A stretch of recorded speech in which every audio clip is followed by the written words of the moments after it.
This is the Tamiya Hummv. The lower frame, obviously. I wanted to take some pictures of the construction, but I mean, they fly together. You really can't beat Tamiya for simplicity of builds, smoothness of fit. It's amazing. All box stock here, with the exception of the back. Pioneer tools, the Edward PE kit for this set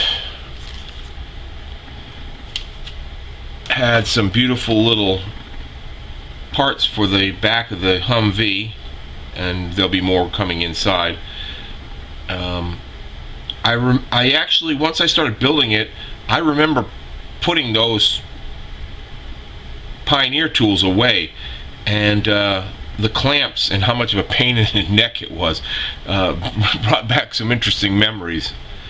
And I guess that's about it for the moment. Okay, next part is more or less done. This kit, the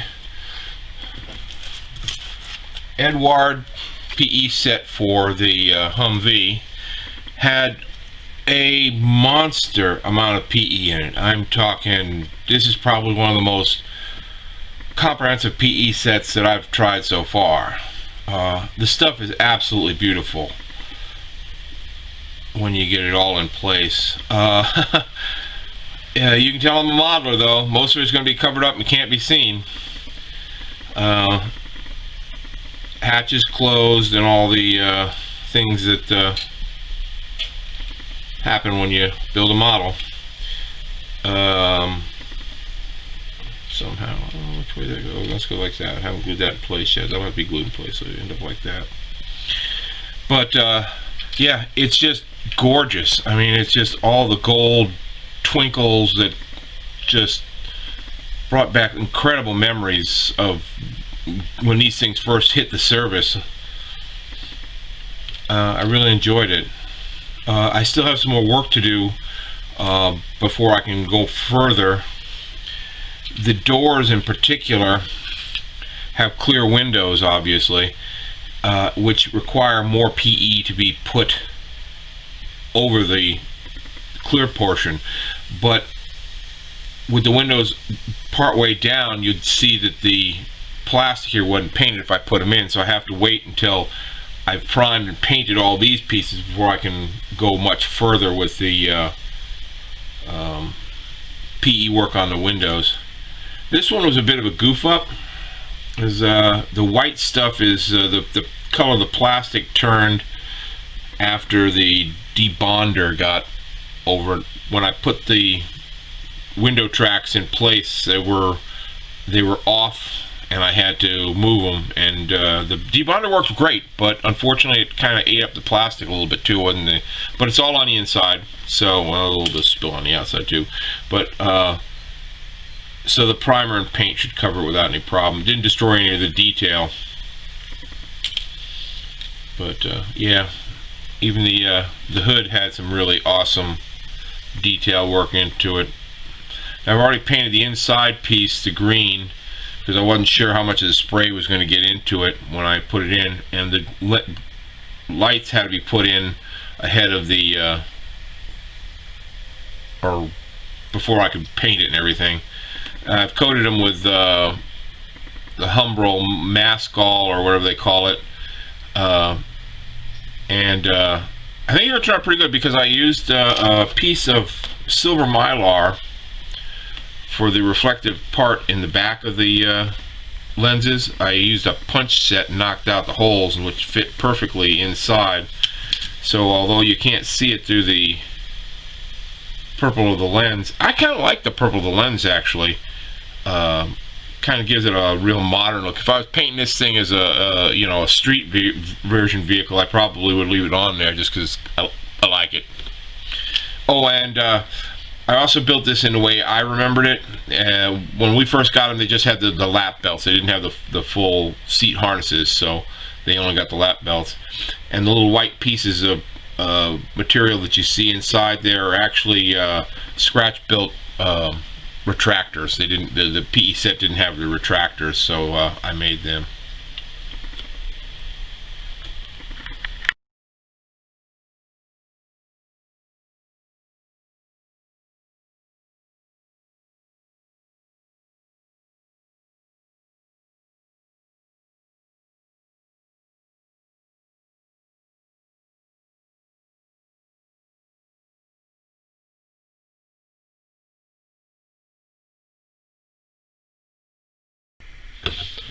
Alrighty. Getting ready for the next phase of the paint job. I've started with the base color of OD green, and as you can see, there are what appear to be paint by number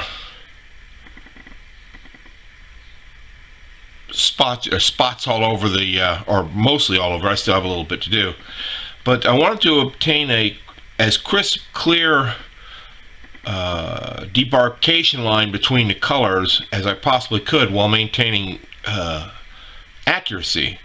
So what I did was I downloaded the Army TB on camouflage and then printed out the 2 pages that I required for this particular Humvee, and afterward, once I got it printed out, I scaled it down to the same size as the vehicle, and what I'm doing is cutting out the different areas. At the moment, I'm cutting out all the parts that are to remain green, and once that's done,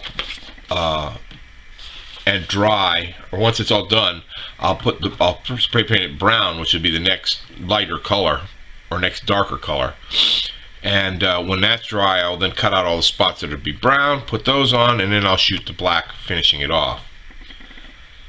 I'm using a mold builder latex as a glue, so it should pull off without any problem. I've used this in the past to make kind of freehand camouflage, but I didn't think I could be accurate enough trying to hand paint it on. That's why I went with the cutouts. Okie doke.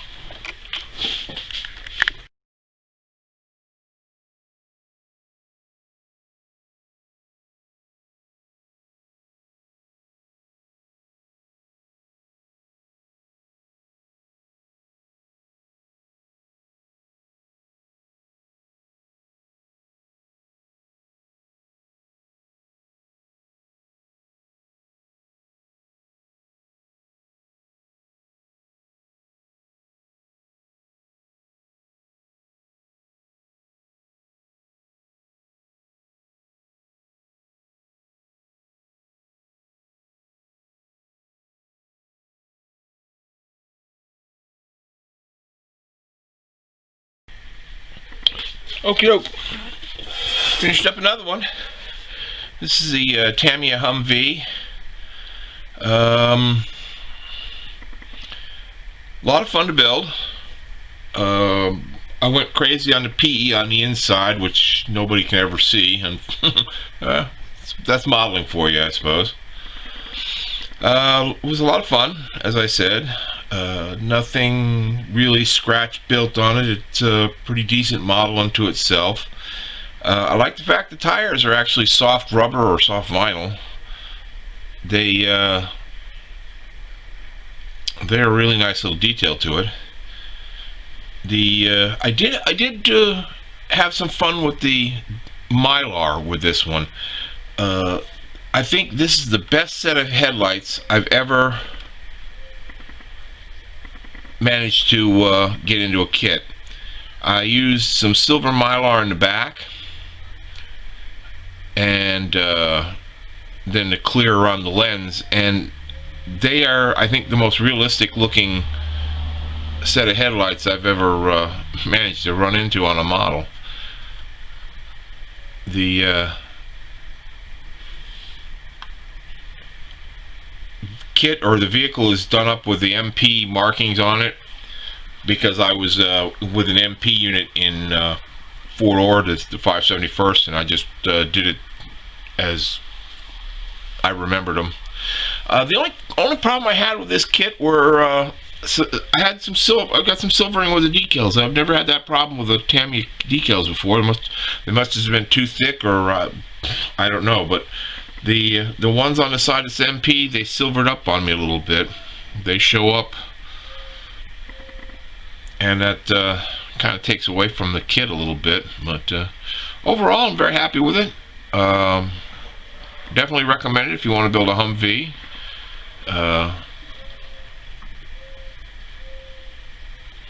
And thanks for watching.